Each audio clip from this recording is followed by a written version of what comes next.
இயேசுவை நேசிப்பவர்கள் பைபிளை வாசிப்பார்கள். இந்த சேனலை பின்பற்றினால் ஓராண்டில் வேதாகமத்தை வாசித்து முடித்து விடலாம். ஃபாலோ பண்ணுங்க, சப்ஸ்கிரைப் பண்ணுங்க. யாத்திராகமம் 38 அதிகாரம். தகன பலிபீடத்தையும் சீத்திம் மரத்தால் உண்டாக்கினான். அது 5 முழ நீளமும் 5 முழ அகலமும் சதுர வடிவும் 3 முழ உயரமும் ஆனது. அதன் 4 மூலைகளிலும் அதனோடு ஏகமாய் இருக்கிற அதன் 4 கொம்புகளையும் உண்டாக்கி அதை வெண்கலத் தகட்டால் மூடி அந்த பீடத்தின் சகல பணிமுட்டுகளாகிய சாம்பல் எடுக்கத்தக்க சட்டிகளையும் கரண்டிகளையும் கிண்ணிகளையும் முள் துரடுகளையும் நெருப்பு சட்டிகளையும் உண்டாக்கினான். அதன் பணிமுட்டுகளை எல்லாம் வெண்கலத்தினால் பண்ணினான். வலைப்பின்னல் போன்ற ஒரு வெண்கல சல்லடையையும் பலிபீடத்திற்கு உண்டாக்கி அதை அந்த பீடத்தின் சுற்றுக்கு கீழே பாதி உயரத்தில் இருக்கத்தக்கதாக வைத்து அந்த வெண்கல சல்லடையின் 4 மூலைகளிலும் தண்டுகளை பாய்ச்சுகிறதற்கு 4 வளையங்களை வார்ப்பித்து அந்த தண்டுகளை சீத்திம் மரத்தால் பண்ணி அவைகளை வெண்கல தகட்டால் மூடி பலிபீடத்தை அவைகளால் சுமக்கத்தக்கதாக அதன் பக்கங்களிலுள்ள வளையங்களில் பாய்ச்சினான். பலிபீடத்தை உள்வெளிவிட்டு பலகைகளினால் செய்தான். ஆசரிப்பு கூடாரத்தின் வாசலில் கூட்டம் கூட்டமாய் கூடின ஸ்திரீகளின் தர்ப்பணங்களாலே வெண்கல தொட்டியையும் அதன் வெண்கல பாதத்தையும் உண்டாக்கினான். பிராகாரத்தையும் உண்டு பண்ணினான். தெற்கே தென் திசைக்கு எதிரான பிராகாரத்துக்கு திரித்த மெல்லிய பஞ்சு நூலால் நெய்த 100 முழ நீளமான தொங்கு திரைகளை செய்தான். அவைகளின் தூண்கள் 20, அவைகளின் வெண்கல பாதங்கள் 20. தூண்களின் கொக்கிகளும் அவைகளின் பூண்களும் வெள்ளி. வடபக்கத்து தொங்கு திரைகள் 100 முழம், அவைகளின் தூண்கள் 20, அவைகளின் வெண்கல பாதங்கள் 20. தூண்களின் கொக்கிகளும் பூண்களும் வெள்ளி. மேற்பக்கத்து தொங்கு திரைகள் 50 முழம், அவைகளின் தூண்கள் 10, அவைகளின் பாதங்கள் 10. தூண்களின் கொக்கிகளும் அவைகளின் பூண்களும் வெள்ளி. சூரியன் உதிக்கிற திசையாகிய கீழ்ப்பக்கத்து தொங்கு திரைகள் 50 முழம். ஒருபுறத்து தொங்கு திரைகள் 15 முழம், அவைகளின் தூண்கள் 3, அவைகளின் பாதங்கள் 3. பிராகார வாசலின் ஒரு புறத்துக்கு சரியாக மறுபுறத்திலும் தொங்கு திரைகள் 15 முழம், அவைகளின் தூண்கள் 3, அவைகளின் பாதங்கள் 3. சுற்று பிராகாரத்து தொங்கு திரைகளெல்லாம் மெல்லிய பஞ்சு நூலால் நெய்யப்பட்டிருந்தது.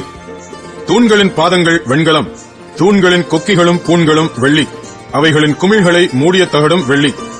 பிராகாரத்தின் தூண்கள் எல்லாம் வெள்ளி பூண்கள் போடப்பட்டவைகளுமாயிருந்தது.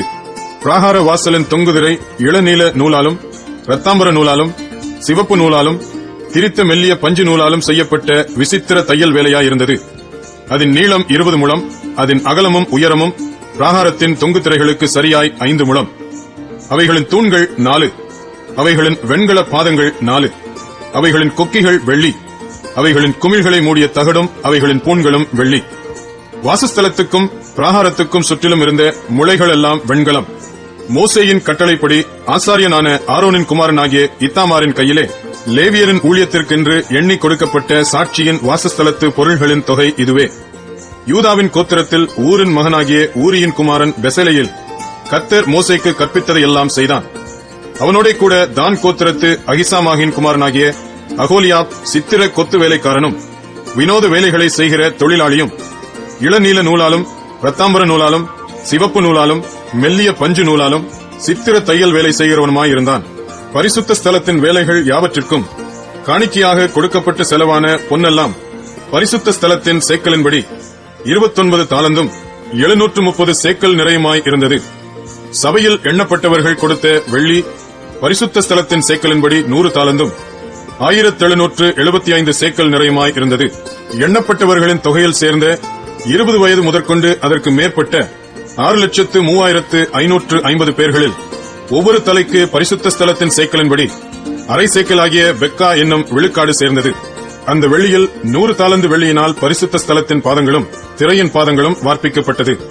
பாதத்துக்கு 1 தாலந்து விழுக்காடு, 100 பாதங்களுக்கு 100 தாலந்து செலவாயிற்று. அந்த 1775 சேக்கலால் தூண்களுக்கு பூண்களை பண்ணி அவைகளின் குமிழ்களை தகடுகளால் மூடி அவைகளுக்கு பூண்களை உண்டாக்கினான். காணிக்கையாக செலுத்தப்பட்ட வெண்கலமானது 70 தாலந்தும் 2400 சேக்கல் நிறையுமாய் இருந்தது.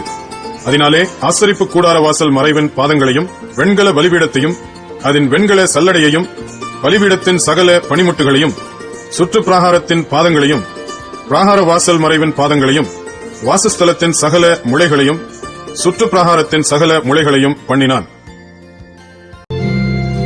யாத்திராகமம் 39 அதிகாரம். கர்த்தர் மோசேக்கு கற்பித்தபடியே அவர்கள் இளநீல நூலாலும் இரத்தாம்பர நூலாலும் சிவப்பு நூலாலும் பரிசுத்த ஸ்தலத்தில் ஆராதனை செய்கிறதற்கு வேண்டிய வஸ்திரங்களையும் ஆரோனுக்கு பரிசுத்த வஸ்திரங்களையும் செய்தார்கள். ஏபோத்தை பொன்னினாலும் இளநீல நூலாலும் இரத்தாம்பர நூலாலும் சிவப்பு நூலாலும் திரித்த மெல்லிய பஞ்சு நூலாலும் செய்தான். அந்த பொன்னை இளநீல நூலோடும் இரத்தாம்பர நூலோடும் சிவப்பு நூலோடும் மெல்லிய பஞ்சு நூலோடும் சேர்த்து விசித்திர வேலையாய் நெய்யும்படிக்கு மெல்லிய தகடுகளாய் அடித்து அவைகளை சரிகைகளாக பண்ணினார்கள். 2 தோள்களின் மேலுள்ள அதன் 2 முனைகளையும் சேர்த்தார்கள். அது ஒன்றாய் இணைக்கப்பட்டிருந்தது. அந்த ஏபோத்தின் மேலிருக்கும் விசித்திரமான கச்சை அந்த வேலைக்கு ஒப்பாகவே பொன்னினாலும் இளநீல நூலாலும் இரத்தாம்பர நூலாலும் சிவப்பு நூலாலும் திரித்த மெல்லிய பஞ்சு நூலாலும் கர்த்தர் மோசேக்கு கற்பித்தபடியே செய்யப்பட்டது. இஸ்ரவேல் புத்திரரின் நாமங்களை முத்திரை வெட்டு வேலையாக கோமேதக கற்களில் வெட்டி அவைகளை பொன் குவளைகளில் பதித்தார்கள். கர்த்தர் மோசேக்கு கற்பித்தபடியே அவைகள் இஸ்ரவேல் புத்திரரை குறித்து ஞாபக குறி கற்களாய் இருக்கும்படி ஏபோத்து தோள்களின் மேல் அவைகளை வைத்தான். மார்பதக்கத்தை ஏபோத்தின் வேலைக்கு ஒத்த விசித்திர வேலையாக பொன்னினாலும் இளநீல நூலாலும் இரத்தாம்பர நூலாலும் சிவப்பு நூலாலும் திரித்த மெல்லிய பஞ்சு நூலாலும் செய்தான். அந்த மார்பதக்கத்தை சதுரமும் இரட்டையுமாய் செய்து 1 ஜான் நீளமும் 1 ஜான் அகலமும் ஆக்கி அதிலே 4 பத்தி ரத்தின கற்களை பதித்தார்கள். 1 பத்தி பத்மராகமும் புஷ்பராகமும் மாணிக்கமும் 2 பத்தி மரகதமும் இந்திர நீலமும் வஜ்ரமும் 3 பத்தி கெம்பும் வைடூரியமும் சுகந்தியும் 4 பத்தி படிக பச்சையும் கோமேதகமும் யஸ்பியுமானது.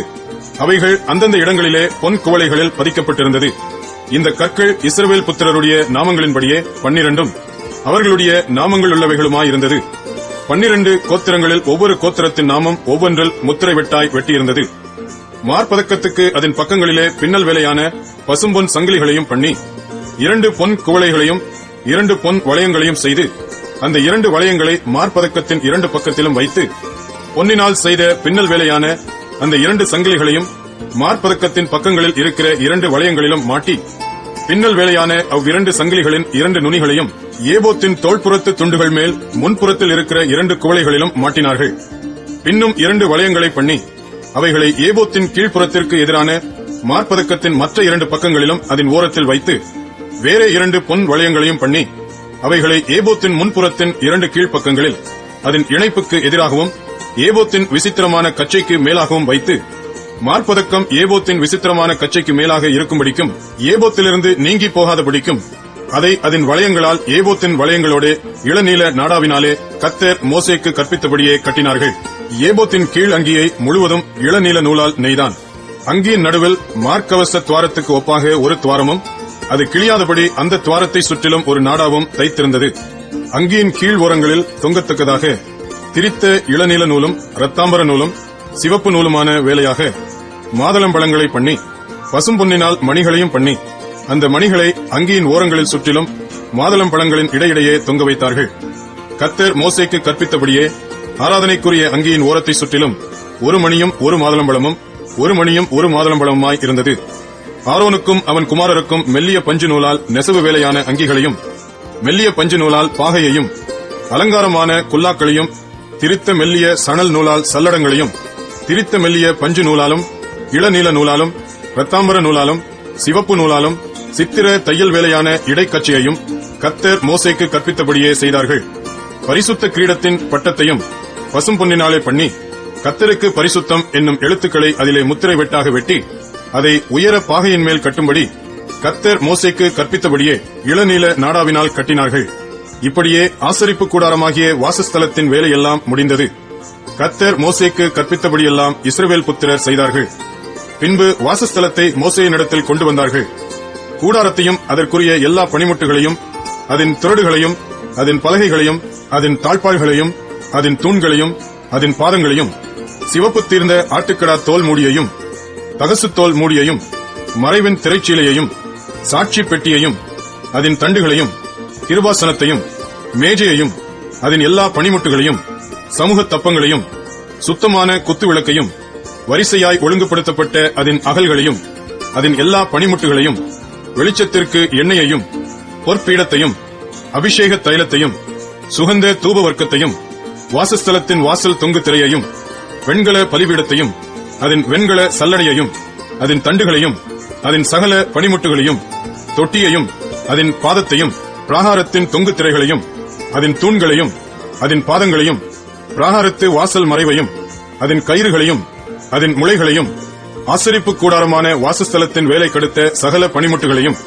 பரிசுத்த ஸ்தலத்திலே செய்யும் ஆராதனை கெடுத்த வஸ்திரங்களையும் ஆசாரிய ஊழியம் செய்கிற ஆரோனின் பரிசுத்த வஸ்திரங்களையும் அவன் குமாரரின் வஸ்திரங்களையும் கொண்டு வந்தார்கள். கர்த்தர் மோசேக்கு கற்பித்தபடியெல்லாம் இஸ்ரவேல் புத்திரர் சகல வேலைகளையும் செய்தார்கள். மோசே அந்த வேலைகளை எல்லாம் பார்த்தான். கர்த்தர் கற்பித்தபடியே அதை செய்திருந்தார்கள். மோசே அவர்களை ஆசீர்வதித்தான். யாத்திராகமம் 40ஆம் அதிகாரம். கர்த்தர் மோசேயை நோக்கி, நீ 1ஆம் மாதம் 1 தேதியில் ஆசரிப்பு கூடாரத்தின் வாசஸ்தலத்தை ஸ்தாபனம் பண்ணு. அதிலே சாட்சி பெட்டியை வைத்து பெட்டியை திரையினால் மறைத்து மேஜையை கொண்டு வந்து அதில் வைக்க வேண்டியதை கிரமமாய் வைத்து குத்து விளக்கை கொண்டு வந்து அதன் விளக்குகளை ஏற்றி பொன் தூபபீடத்தை சாட்சி பெட்டிக்கு முன்னே வைத்து வாசஸ்தலத்து வாசலின் தொங்கு திரையை தூக்கி வைக்க கடவாய். பின்பு தகன பலிபீடத்தை ஆசரிப்பு கூடாரமாகிய வாசஸ்தலத்தின் வாசலுக்கு முன்பாக வைத்து தொட்டியை ஆசரிப்பு கூடாரத்துக்கும் பலிபீடத்துக்கும் நடுவே வைத்து அதிலே தண்ணீர் வார்த்து சுற்று பிராகாரத்தை நிறுத்தி பிராகார வாசல் தொங்கு திரையை தூக்கி வைத்து அபிஷேக தைலத்தை எடுத்து வாசஸ்தலத்தையும் அதிலுள்ள யாவையும் அபிஷேகம் பண்ணி அதையும் அதிலுள்ள சகல பனிமுட்டுகளையும் பரிசுத்தப்படுத்துவாயாக. அப்பொழுது பரிசுத்தமாயிருக்கும். தகன பலிபீடத்தையும் அதன் சகல பனிமுட்டுகளையும் அபிஷேகம் பண்ணி அதை பரிசுத்தப்படுத்துவாயாக. அப்பொழுது அது மகா பரிசுத்தமான பலிபீடமாயிருக்கும். தொட்டியையும் அதன் பாதத்தையும் அபிஷேகம் பண்ணி பரிசுத்தப்படுத்துவாயாக. பின்பு ஆரோனையும் அவன் குமாரரையும் ஆசரிப்பு கூடார வாசலில் வர செய்து அவர்களை ஜலத்தினால் ஸ்நானம் பண்ணுவித்து ஆரோனுக்கு பரிசுத்த வஸ்திரங்களை உடுத்தி எனக்கு ஆசாரிய ஊழியம் செய்யும்படிக்கு அவனை அபிஷேகம் பண்ணி அவனை பரிசுத்தப்படுத்துவாயாக. அவன் குமாரரையும் வர செய்து அவர்களுக்கு அங்கிகளை உடுத்தி அவர்கள் எனக்கு ஆசாரிய ஊழியம் செய்யும்படி அவர்களையும் அவர்கள் தகப்பனை அபிஷேகம் பண்ணினபடியே அபிஷேகம் பண்ணுவாயாக. அவர்கள் பெறும் அந்த அபிஷேகம் தலைமுறைதோறும் நித்திய ஆசாரியத்துவத்துக்கு ஏதுவாயிருக்கும் என்றார். கர்த்தர் தனக்கு கற்பித்தபடியெல்லாம் மோசே செய்தான். 2ஆம் வருஷம் 1ஆம் மாதம் 1 தேதியில் வாசஸ்தலம் ஸ்தாபனம் பண்ணப்பட்டது. மோசே கூடாரத்தை எடுப்பித்தான். அவன் அதன் பாதங்களை வைத்து அதன் பலகைகளை நிறுத்தி அதன் தாழ்பாள்களை பாய்ச்சி அதன் தூண்களை நாட்டி வாசஸ்தலத்தின் மேல் கூடாரத்தை விரித்து அதன் மேல் கூடாரத்தின் மூடியை கர்த்தர் தனக்கு கற்பித்தபடியே போட்டான். பின்பு கர்த்தர் மோசேக்கு கற்பித்தபடியே சாட்சி பிரமாணத்தை எடுத்து அதை பெட்டியிலே வைத்து பெட்டியில் தண்டுகளை பாய்ச்சி பெட்டியின் மேல் கிருபாசன மூடியை வைத்து பெட்டியை வாசஸ்தலத்துக்குள்ளே கொண்டு போய் மறைவின் திரைச்சீலையை தொங்க வைத்து சாட்சி பெட்டியை மறைத்து வைத்தான். பின்பு கர்த்தர் மோசேக்கு கற்பித்தபடியே மேஜையை ஆசரிப்பு கூடாரத்தில் வாசஸ்தலத்தின் வடபுறமாய் திரைக்கு புறம்பாக வைத்து அதன் மேல் கர்த்தருடைய சமூகத்தில் அப்பத்தை வரிசையாக அடுக்கி வைத்தான். பின்பு கர்த்தர் மோசேக்கு கற்பித்தபடியே குத்து விளக்கை ஆசரிப்பு கூடாரத்தில் மேஜைக்கு எதிராக வாசஸ்தலத்தின் தென்புறத்திலே வைத்து கர்த்தருடைய சன்னதியில் விளக்குகளை ஏற்றினான். பின்பு கர்த்தர் மோசேக்கு கற்பித்தபடியே ஆசரிப்பு கூடாரத்தில் திரைக்கு முன்பாக பொற்பீடத்தை வைத்து அதன் மேல் சுகந்த வர்க்கத்தினால் தூபம் காட்டினான். பின்பு கர்த்தர் மோசேக்கு கற்பித்தபடியே வாசஸ்தலத்தின் தொங்கு திரையை தூக்கி வைத்து தகன பலிபீடத்தை ஆசரிப்பு கூடாரமான வாசஸ்தலத்தின் வாசலுக்கு முன்பாக வைத்து அதன் மேல் சர்வாங்க தகன பலியையும் போஜன பலியையும் செலுத்தினான். அவன் ஆசரிப்பு கூடாரத்துக்கும் பலிபீடத்துக்கும் நடுவே தொட்டியை வைத்து கழுவுகிறதற்கு அதிலே தண்ணீர் வார்த்தான். அவ்விடத்திலே மோசேயும் ஆரோனும் அவன் குமாரரும் தங்கள் கைகளையும் கால்களையும் கழுவினார்கள். கர்த்தர் மோசேக்கு கற்பித்தபடியே அவர்கள் ஆசரிப்பு கூடாரத்துக்குள்ளே பிரவேசிக்கிற போதும் பலிபீட தண்டையில் சேருகிற போதும் அவர்கள் கழுவிக் கொள்வார்கள். பின்பு அவன் வாசஸ்தலத்தையும் பலிபீடத்தையும் சுற்றி பிராகாரத்தை நிறுத்தி பிராகாரத்தின் தொங்கு திரையை தொங்க வைத்தான். இவ்விதமாய் மோசே வேலையை முடித்தான். அப்பொழுது ஒரு மேகம் ஆசரிப்பு கூடாரத்தை மூடினது. கர்த்தருடைய மகிமை வாசஸ்தலத்தை நிரப்பிற்று. மேகம் அதன் மேல் தங்கி கர்த்தருடைய மகிமை வாசஸ்தலத்தை நிரப்பினதினால் மோசே ஆசரிப்பு கூடாரத்துக்குள் பிரவேசிக்க கூடாமல் இருந்தது. வாசஸ்தலத்திலிருந்து மேகம் மேலே எழும்பும்போது இஸ்ரவேல் புத்திரர் பிரயாணம் பண்ண புறப்படுவார்கள். மேகம் எழும்பாதிருந்தால் அது எழும்பும் நாள் வரைக்கும் பிரயாணம் பண்ணாதிருப்பார்கள். இஸ்ரவேல் வம்சத்தார் பண்ணும் எல்லா பிரயாணங்களிலும் அவர்கள் எல்லாருடைய கண்களுக்கும் பிரத்யட்சமாக பகலில் கர்த்தருடைய மேகமும் இரவில் அக்கினியும் வாசஸ்தலத்தின் மேல் தங்கியிருந்தது. சங்கீதம் 80. இஸ்ரவேலின் மேய்ப்பரே, யோசேப்பை ஆட்டு மந்தையைப் போல் நடத்துகிறவரே, செவிகொடும். கேருபீன்கள் மத்தியில் வாசம் பண்ணுகிறவரே, பிரகாசியும். எப்ராயிம், பென்யமீன், மனாசே என்பவர்களுக்கு முன்பாக நீர் உமது வல்லமையை எழுப்பி எங்களை ரட்சிக்க வந்தருளும். தேவனே, எங்களை திருப்பிக் கொண்டு வாரும். உமது முகத்தை பிரகாசிக்க பண்ணும். அப்பொழுது ரட்சிக்கப்படுவோம். சேனைகளின் தேவனாகிய கர்த்தாவே, உமது ஜனத்தின் விண்ணப்பத்துக்கு விரோதமாய் நீர் எதுவரைக்கும் கோபம் கொள்வீர்? கண்ணீராகிய அப்பத்தை அவர்களுக்கு போஜனமாகவும் மிகுதியான கண்ணீரையே அவர்களுக்கு பானமாகவும் கொடுத்தீர். எங்கள் அயலாருக்கு எங்களை வழக்காக வைக்கிறீர். எங்கள் சத்துருக்கள் எங்களை பரியாசம் பண்ணுகிறார்கள். சேனைகளின் தேவனே, எங்களை திருப்பிக் கொண்டு வாரும். உமது முகத்தை பிரகாசிக்க பண்ணும். அப்பொழுது ரட்சிக்கப்படுவோம். நீர் எகிப்திலிருந்து ஒரு திராட்சை கொடியை கொண்டு வந்து ஜாதிகளை துரத்திவிட்டு அதை நாட்டினீர். அதற்கு இடத்தை ஆயத்தப்படுத்தினீர். அது வேரூன்றி தேசமெங்கும் படர்ந்தது. அதன் நிழலால் மலைகளும் அதன் கிளைகளால் திவ்யமான கேதுருக்களும் மூடப்பட்டது. அது தன் கொடிகளை சமுத்திரமட்டாகவும் தன் கிளைகளை நதிமட்டாகவும் படரவிட்டது. இப்பொழுதோ வழி நடக்கிற யாவரும் அதை பறிக்கும்படியாக அதன் அடைப்புகளை ஏன் தகர்த்து போட்டீர்? காட்டுப்பன்றி அதை உழுது போடுகிறது. வெளியின் மிருகங்கள் அதை மேய்ந்து போடுகிறது. சேனைகளின் தேவனே, திரும்பி வாரும். வானத்திலிருந்து கண்ணோக்கி பார்த்து இந்த திராட்சை செடியை விசாரித்தருளும். உம்முடைய வலது கரம் நாட்டின கொடியையும் உமக்கு நீர் திடப்படுத்தின கிளையையும் கடாட்சி தருளும். அது அக்கினியால் சுடப்பட்டும் வெட்டுண்டும் போயிற்று. உம்முடைய முகத்தின் பயமுறுத்தலால் அழிந்து போகிறார்கள். உமது கரம் உமது வலது பாரிசத்து புருஷன் மீதிலும் உமக்கு நீர் திடப்படுத்தின மனுஷகுமாரன் மீதிலும் இருப்பதாக. அப்பொழுது உம்மை விட்டு பின்வாங்க மாட்டோம். எங்களை உயிர்ப்பியும். அப்பொழுது உமது நாமத்தை தொழுது கொள்ளுவோம். சேனைகளின் தேவனாகிய கர்த்தாவே, எங்களை திருப்பிக் கொண்டு வாரும். உமது முகத்தை பிரகாசிக்க பண்ணும். அப்பொழுது ரட்சிக்கப்படுவோம்.